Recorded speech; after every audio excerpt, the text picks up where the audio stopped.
contentious topic. Now, this is a big question, not just to do with how good you are as a mother, but also to do with human dynamics, psychology, culture, taste. Lots of factors determine whether your kids will want to be in their room or want to share the living space with you. But one big thing that people fail to realize is furniture arrangement can affect it too. Let me show you. So here we have a nice standard 3-bedroom apartment, right? And imagine we have a family of 4.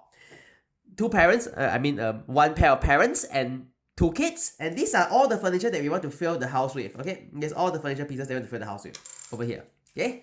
So we have our parents' room, over here. We have our 2 kids' rooms, over here.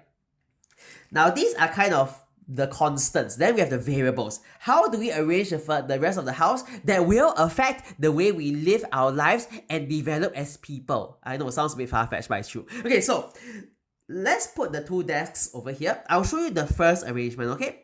Like I said, no right, no wrong. It's just different styles. Okay, so here we have a nice big living room.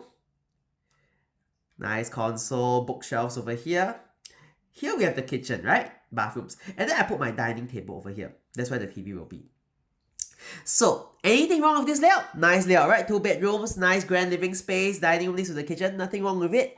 But there is something that we need to look at this. Okay, so this layout creates a nice big formal living room, very pretty, very aesthetic. Let me show you. Very nice, very aesthetic, very grand, right? Now, the consequence of this is that it looks too pretty. People feel like they cannot actually be homey in here. Like, it feels like it's guest ready but not family ready. So it might make the kids feel like, oh, they can't really plonk themselves in. Or if they are, they can only sit on the couch. Nowhere else they can be, right? Sit on the couch and so they have no options. They can either sit on the 2 armchairs opposite the couch or on the couch itself, which obviously they will choose the couch because you can see the TV and everything. TV is there. Or the other option, they can sit on the dining table over here. But there's another problem with this. If I sit on the dining table here, mom is cooking, very messy, very chaotic, and then she'll inevitably be putting her food over here, stuff on the corner of the table.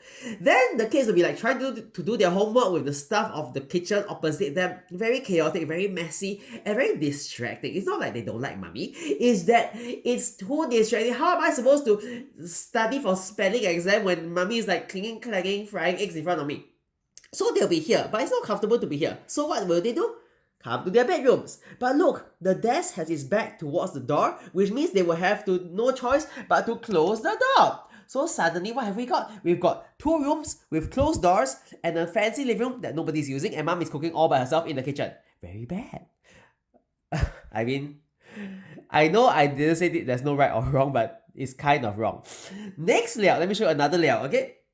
Another layout. Oh yeah, before I do that, you could try to drag your kids out by putting a desk over here, right?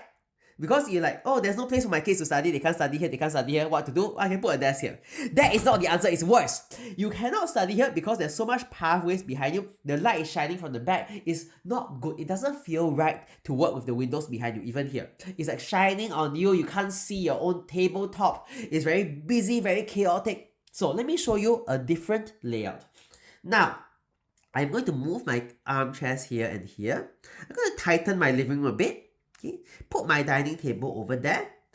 This corner, useless, put my bookshelves. And then here, I'm going to put a nice kitchen island with 2 bar stools over here.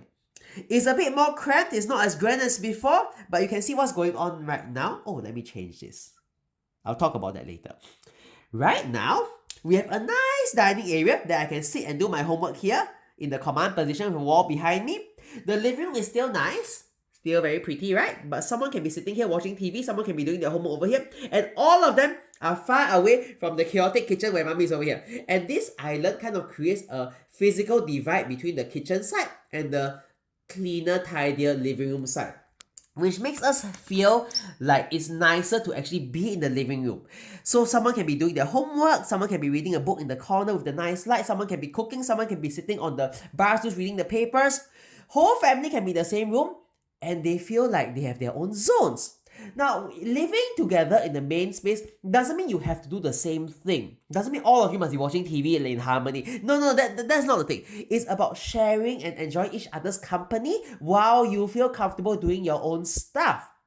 Sometimes it's not every time people want to watch TV together, want to eat together. Sometimes they want to live their own lives, but they don't want to feel the pressure of having to follow what your parents are doing. So this will give us 1, 2, 3, 4 different options of life, whereas the other one only gives us 3, of which the dining and the kitchen was too close. So now I have dining, I have homework room, and let's say they want to carry on with their homework, you can still eat here. So it gives more flexibility. It makes it more conducive to bring the family together. I rotated these 2 desks. Why? Because when you sit like this, you don't feel vulnerable anymore. Your parents can't see your screen when they walk into their room, so you feel like less a need to close your door. So you are more likely to open your door, and when your parents walk by, you just say hello. It's fine. You don't feel like they can see you surfing your secret internet. You are protected yet open.